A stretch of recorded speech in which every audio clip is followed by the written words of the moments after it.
বিসর্জন দেয় আমি তাকে দুনিয়াও দান প্রদান করব এবং অচিরে আখিরাত তাকে প্রদান করব। চিৎকার মেরে বলেন সুবহানাল্লাহ। ওই জায়গায় বললেন আগে সূরাতুশ সূরার 20 নম্বর আয়াত, আর এবার বললেন সূরা আল ইমরানের 145 নম্বর আয়াত। এরপরেও যদি কেউ দুনিয়া নিয়ে ব্যস্ত থাকে তাহলে তাকে ওই রকমই দেওয়া হবে দুনিয়া। এই জন্য আখিরাতের চিন্তা মানুষের মাথায় যখন থাকবে, আখিরাতকে অগ্রাধিকার দেবে, আখিরাতের কাজ করবে, দুনিয়ায় এমনি তার পাঁচ ঘুরে বেড়াবে। টাকার জন্য টাকার পাঁচ ঘোরা লাগবে না, দুনিয়ার পাঁচ ঘোরা লাগবে না, দুনিয়া ওর পাঁচ ঘুরবে যে আখিরাতে পাগল হয়ে যাবে। কথা বিশ্বাস হয় না? বিশ্বাস করতে হবে। লাইনে একখান হাদিস শুনাই।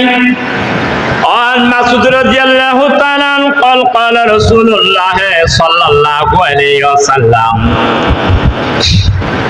ما الدنيا في الآخرة إلا مثل ما أوتي عليه يجعل أحدكم إصبعه هذه وشره بسبابته في اليم فانظروا بما ترجعي। মুসলিম শরীফের হাদিস 298 নম্বর হাদিস, সহিহ হাদিস, বিশুদ্ধ হাদিস। আল্লাহর নবী বলছেন, হযরত ইবনে মাসউদ রাদিয়াল্লাহু তাআলা হাদিসটা বর্ণনা করেছেন। বিশ্ব নবী বলেছেন, আল্লাহর কসম, আল্লাহর নবী বলছেন, আমি আল্লাহর কসম করে বলছি, দুনিয়াটা হলো আখিরাতের তুলনায় হলো এত সামান্য কিঞ্চিত। যেমন তোমাদের কোন ব্যক্তি কোন অনামিকা আঙুল, কোন আঙুল, এইটার নাম বুড়ো আঙুল, এইটার নাম সাদা আঙুল, এইটার নাম হলো অনামিকা মাধ্যম আঙুল, এইটা হলো অনামিকা আঙুল, এইটা হলো কেরি আঙুল। পাঁচটা আঙুলের নাম পাঁচ রকম। আল্লাহর নবী আঙুলের দৃষ্টান্ত দিয়ে বলছেন, যদি কোন ব্যক্তি অনামিকা আঙুলটা সাগরের মধ্যে যদি ডুবাই দেয়, যদি উঠায় আর যতটুকু পানি নিয়ে আসে আঙুলে এক জায়গায় দিয়ে দেখবেন সামান্য কিঞ্চিত পরিমাণ ভিজে গেছে। আবার আল্লাহর নবী বলতেন, ওগো দুনিয়ার মানুষেরা শুনে রাখো, আখিরাতের তুলনায় দুনিয়াটা যতটুকু তোমার আঙ্গুল পানি নিয়ে এসেছে, সাগর যত বড় আর পানি নিয়ে আসলো তার থেকে আঙ্গুল এক ফোঁটা যতটুকু বাটলো, যতটুকু ভিজে গেল, অতটুকু হলো দুনিয়া। আর আখিরাত হলো সাগরের মতো, আর এরকম সাগরের চেয়ে আরো লক্ষ লক্ষ গুণ বড়। চিৎকার মেরে বলেন সুবহানাল্লাহ। জান্নাতের মধ্যে একটা চাবুক রাখার যতটুকু জায়গা লাগে, এই দুনিয়াটা ওই চাবুক রাখার জায়গার চেয়েও তার মূল্য কম। চিৎকার মেরে বলেন নাউজুবিল্লাহ। দুনিয়াটার পিছনে আমরা ঘুরি, দেশটার একটা চাবুক রাখার জায়গার তুলনায় সারা দুনিয়ায় নয়। আর জান্নাতের মধ্যে একটা চাবুক রাখার জায়গা, এইরকম দুনিয়া যদি 7টা একত্রিত করা হয় তাও এক হবে বন্ধুরা আমার। তবে তাহলে দুনিয়ার জন্য পাগল কেন? আজকে দেখেন আজান হয়েছে, আমি আগে ডাক দেই, আবার জীবদর্শায় সবসময় জুমার নামাজে আগে আসো, আখিরাতের জন্য একটা উট কিরাই করো, আগে আসলি। কিন্তু এই অর্ধেক সময় 1টা বেজে যায়, তখনও যায় গোসল করতে। তাহলে ওকে আখিরাত বিশ্বাস করে? কথা বলে না কেন? আখিরাত বিশ্বাস করে না, ধোকা দেয় আল্লাহরে। শেষে আসে কোন রকম, না করলে মানসি তো খারাপ বলবে, বয়স তো বেশি হয়েছে, এই জন্য কোন রকম আসে। কিন্তু আখিরাত বুঝতো যে আমার 14 গোষ্ঠী একত্রিত করে চেষ্টা করে শুক্রবার একটা উট দান করার, পারবে নাই? পারবে? তাহলে আগে এসে বুঝতে থাকতো না, ওর ওই কাজ বেশি, এখানে আগে উট ক্রয় করা বেশি। কোনটা?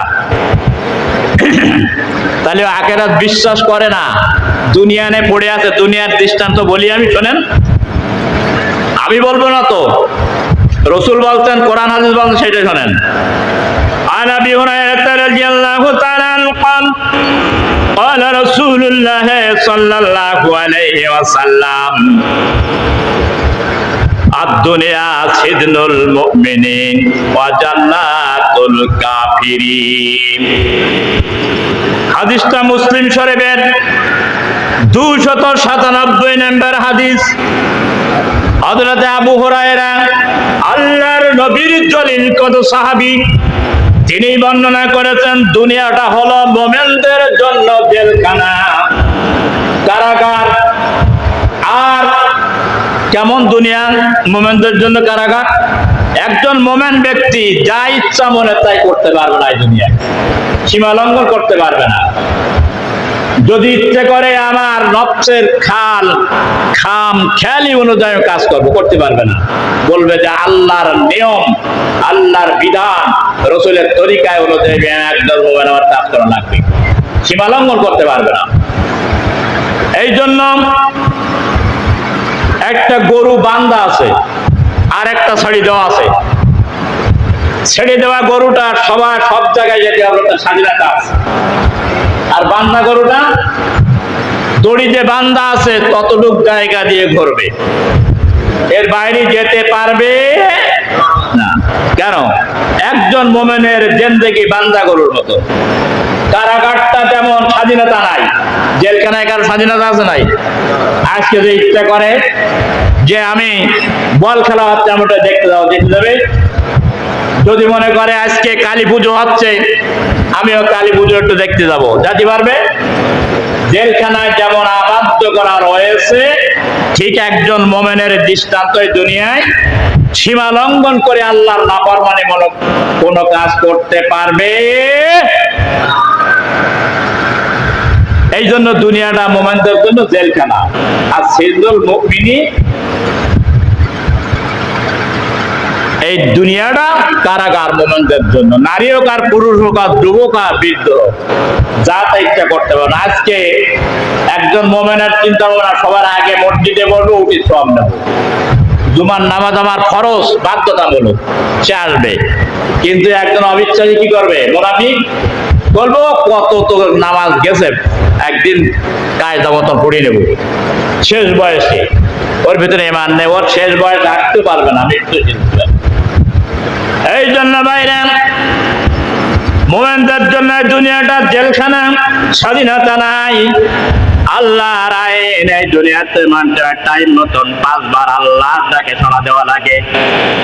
একটা মাস রোজা রাখা লাগে, জীবনে একবার হজ করার আগে সম্পদশালী হলে তারপরে 30টা দিন রোজা তার রাখার আগে বাধ্যতামূলক।